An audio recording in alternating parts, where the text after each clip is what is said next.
So now we're recording here with Johnny B. On what's today, Johnny B? 22nd, I think. July 22nd at Johnny B's. And we're signing a few books today. Just a few copies for me to keep with Johnny B in his chapter. He's got his own chapter, and Johnny B's so gracious. He's going to sign these today. And he was so gracious to be in the book and to share his stories. And we're not going to tell you those stories. You have to buy the book, but it's worth it. Look at that picture of Johnny B. Johnny B, you are a handsome guy. No, what happened? Nothing happened. You're still a handsome guy. Look at that. So it's Johnny B is signing his chapter right here today, and it's just a few books from my collection. But just to capture that, we should shoot a little video.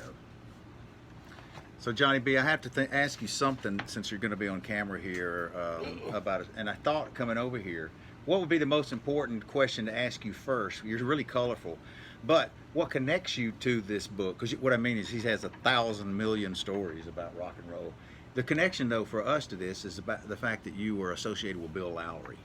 So off the top of your head, without any warning, do you remember the first time you met Bill Lowery and the circumstances and maybe anything about that meeting? I'm not sure about the first time, but it was right over here in Brookhaven at the old school.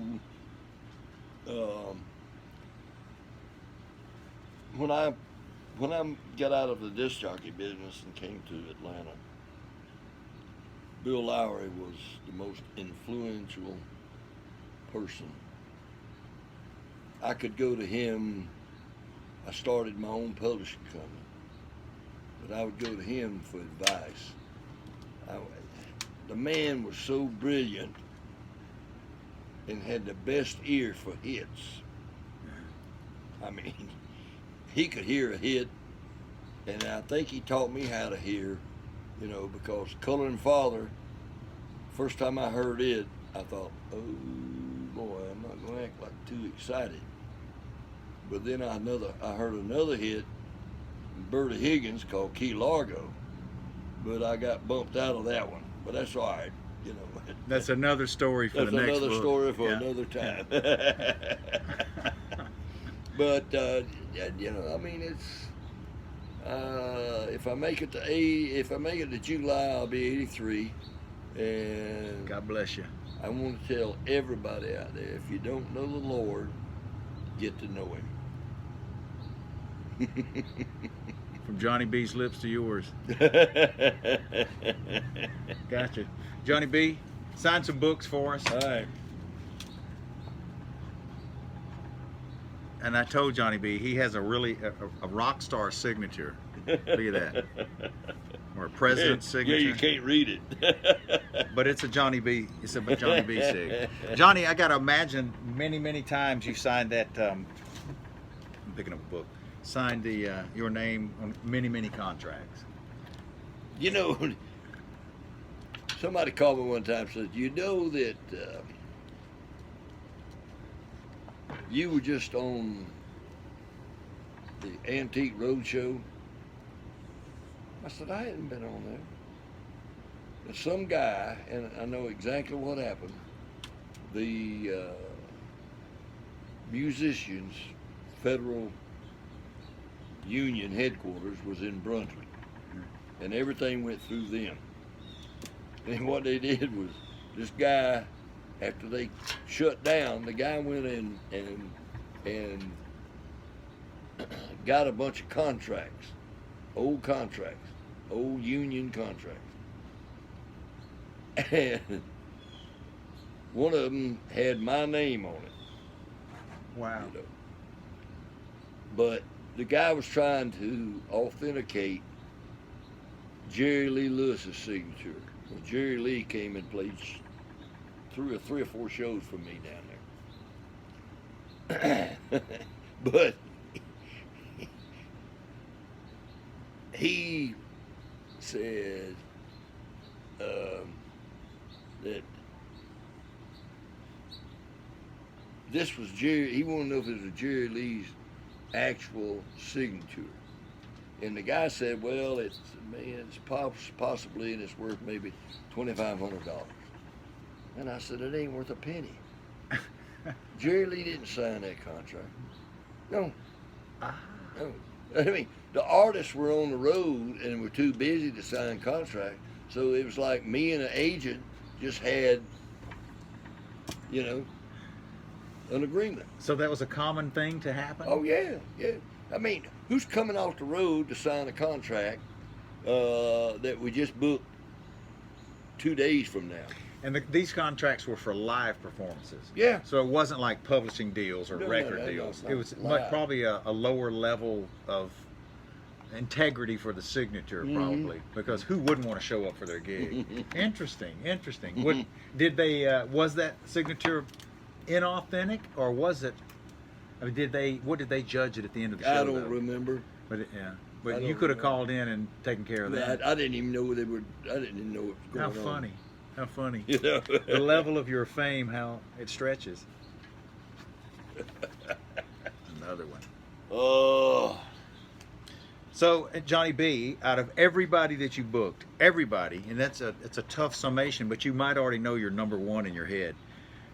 What's the most memorable act that you, not maybe for the public, but for you and your experience that you had, and I guess the level of their fame or achievement, all that rolled into the formula to equal the number one act you ever booked that was the most impressive, or well, no disrespect to my own group, the Bushmen, but it would have to be the Rolling Stones. the Rolling Stones? The Rolling Stones. And where was that show? Georgia Southern, first U.S. college date they ever played in 1965. You booked that show? Yeah. I think I knew that, but I didn't remember that. But holy smokes, holy Rolling Stones. And that was the show. Didn't the Bushmen warm up for them? Is that the one? Well, the Romans, Tommy Rose Band, Right. Roemans, Uh-huh. Tommy Rose Band, with Bertie Higgins on the drums, which I later managed Bertie. But it was, they really got ticked off, The Stones? Stones, because we had the Romans opening, we had the Bushmen opening, and then the Romans, and then, if my memory serves me correct, the Rolling Stones. And the Rolling Stones were PO'd because the crowd at, what is it, Hannah Stadium in Statesboro at Georgia Southern kept doing encores, asking for encores for the Bushmen and then the Romans. And Mick Jagger got bent out of shape. Well, you know, and what I've heard that story before, and what's funny to me is if he'd only realized that's just polite Southern folks too. Yeah. They're going to treat you the same way. They're probably going to ask for multiple encores because they were a hungry audience. So instead, he got his feelings hurt, and didn't they end their set early? Even did they have a complete You know, set? that I don't remember. And maybe I'm wrong on my memory there, but I do know that the Bushmen were known to. Don't put that pen up yet. You have books assigned to Rockstar. The Bushmen were known to bring the house down. Oh, My favorite band that I've never seen nor heard. you've never seen them? Well, I mean, I wasn't around. You know, when Rodney left the band, I was in like the second grade. God. I guess. Boy, I feel old now. You are. I mean, I'm old too, but you're just one older, as Nigel would say. He's one older. Johnny B. Yeah. Well, you've talked about it before, but your relationship with Otis. How did you meet him? I hate to be repetitive, but I had teenage dances in Waycross, and back then it was all segregated. And one night at the B Baby Hop, that's what it was. I had the largest teen dance in the Southeast. the radio station manager says, you know, you're running all these commercials and not paying me. I said, I ain't gonna pay you. I said, I can move on out and you're gonna lose all your audience. Because I had a big, my only competition was Big Apple in Jacksonville. So, but those kids came to my dances, and heck, I was making more money at the dances than I was in booking shows than I was, you know, working. So, and those dances were all ages. Any age could come to one of those shows? Yeah, but it's mostly teens. Yeah. Yeah. And they tried to shut it down one time, and I had a big cancel meeting, and I've told you all this before. Yeah, right, but they don't know maybe. Oh, but were you there? No, that she wasn't there, Johnny B. That lady back there. But it's for you, lady. It's the chief of police showed up at the city council meeting and said, I'd rather have all the teenagers under one roof at Johnny B's Hops than scattered out over the county. So they didn't cancel it. They didn't you know, they took care of it.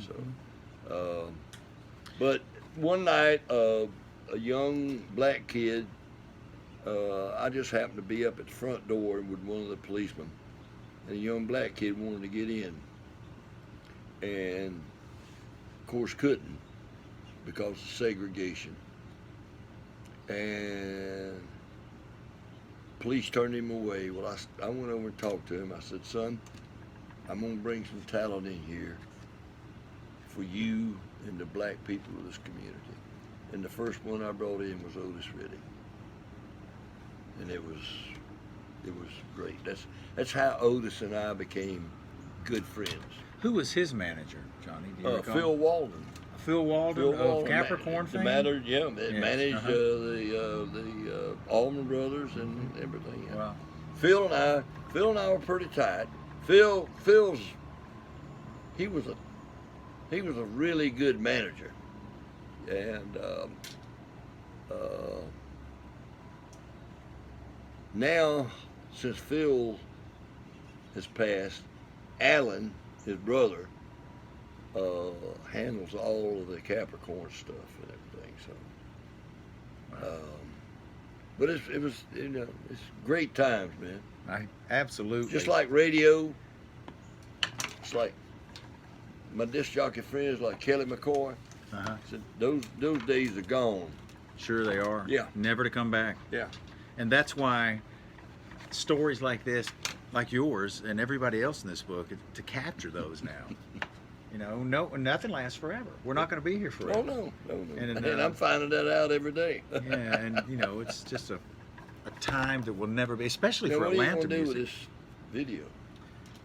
Well, there's a huge market for you in Norway, Oh. and the Norwegian girls dig Johnny B. Well, send them over here, okay? And you stay away from them, all right? I already have one of Norwegian descent. Is she? Really? Yes, Yeah. she is. And the Viking in her. It's another story. It's a sweet Viking. So Johnny B is going to continue to sign this. And, well, Johnny B, if you could go back and promote another dream show, your Rock and Roll Heaven promotion show, if you could go back and promote a show that had, just like you mentioned, the Stones, 2 perhaps regional acts and a major headliner, anybody that you've been with, and they can all be major acts or regional acts, whatever, what 3 groups would you pick for your heavenly promotion show, and the degree of who opens, who's in the middle, and who's the headliner? $1 million question. I would open with the Bushmen, and I would follow with James Brown. Wow. And I would close the show with Otis. Otis was my baby. Wow. But what a tribute to the Bushmen. Oh, So well, that's... you would open with the Bushmen, middle act James Brown, Yeah. and then the headliner and the closer Otis Redding. Well, Otis had to be, because Otis and I, James and I were tight, but we were nowhere as near as tight as me and Otis. Yeah. well, so then your selection, was it that your three choices, excellent, by the way, but is it because of your degree of your relationship you felt with the artist, like you just said that you were tight, or is it that particular music spoke to you, or is that a combination formula for you to choose them? As far as your genre of music, because you've chosen obviously two soul legends. I would like to. What was I going to say? It was going to be. I would like for it to be.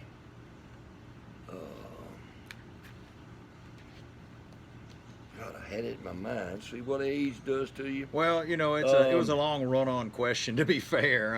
It was a long, multi-layered question. And basically, you know, would you choose those guys just because of the degree of comfort hanging out with them, or because of your appreciation for that particular brand of music? Both. So it's a combination formula, yeah. And what's interesting to me is that you've lumped the Bushmen in there with these two soul legends. I have to, because they were my babies. True, but did they also possess a little white boy swagger when it came to soul? Could they turn it up into a little? They could do anything. Because I have heard they could do anything, any genre. Yeah. Yeah. Yeah. So Wow. Well, there you go. The Bushmen opening up for James Brown and James Otis Brown Redding. and Otis. Wow. We got just a couple of books left to sign, and you know we don't know what we're going to do with this video. Maybe nothing, but we don't want it to run forever. Okay. But you know what I'd like to ask too, after that, your optimal act. Out of everything you ever did, and maybe somebody we might have heard of, who is someone you would never ever book again? That's a tough question. Certainly, you had some bad experiences. Well, you know, I booked Charlie Rich. I booked. No one ever gave you any rock star problems, like no show or problematic demands for a rider or a... The only thing, the Rolling Stones, I had them booked in Waycross for a show in the stadium, and then the next night in Statesboro, and they canceled on me in Waycross. Wow. So, I mean, that's the only thing I can think of, you know, but hey, Well, that's a bummer. What was their reason? they had another date paying more money. See, let me tell you, I had an agent. I had one in Atlanta and one in Memphis. Ray, God, what was Ray's name? It was to the point he would call me while I was on the air, and he'd say, "I've got Ace Cannon." You probably don't know who Ace Cannon is. Yeah, Okay. I do. Tough. Uh-huh. Okay. I've got Ace Cannon going to be in such and such a place, such and such a time. Can you use him on a Friday night? I said, well, yeah, I'll book him in. You know, so it was like that. So they were kind of handshake deals then? Like, was somebody as major as the Stones We didn't handshake. canceling?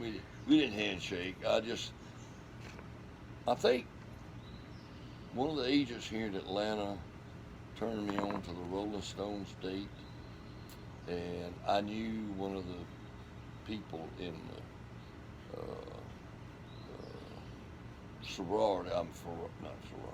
fraternity at Georgia Southern, and he'd been trying to get me to get him some acts, and so I got an open date on the Rolling Stones. He says, "Oh, that's yeah." I guess I think so. I bought them for 35. I might be off. I think I bought them for 35 and sold them to Georgia Southern for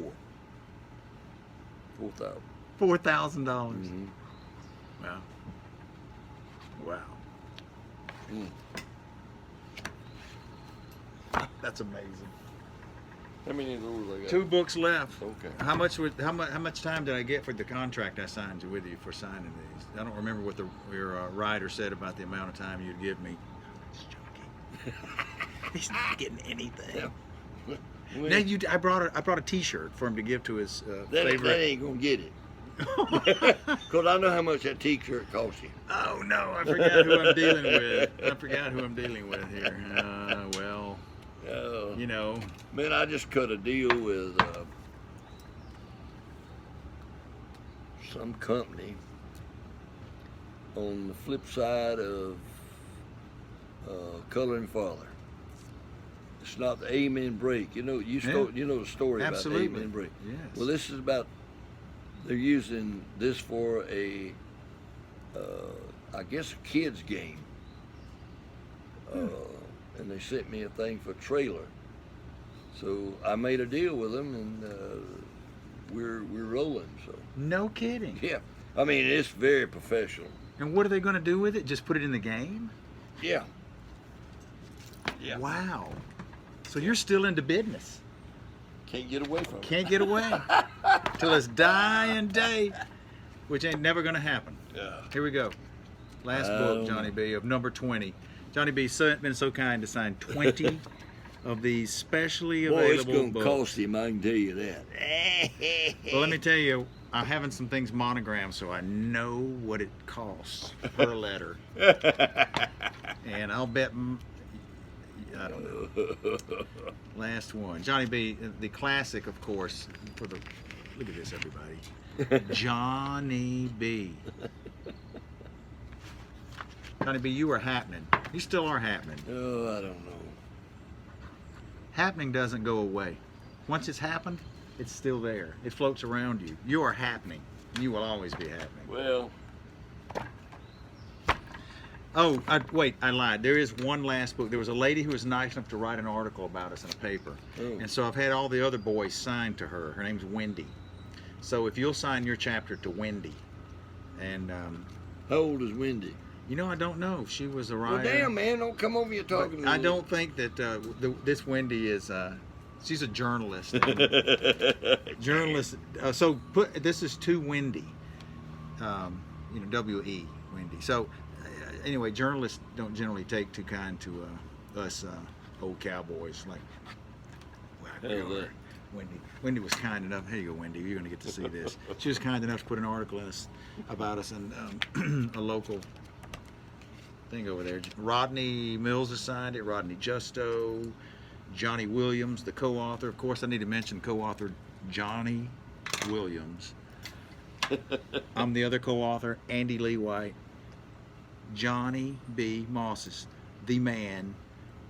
Thank you for taking your time to sit with us, Johnny. Thanks for tuning in. Live long and prosper. What's the last thing you'd like to say, Johnny? Bye. Bye.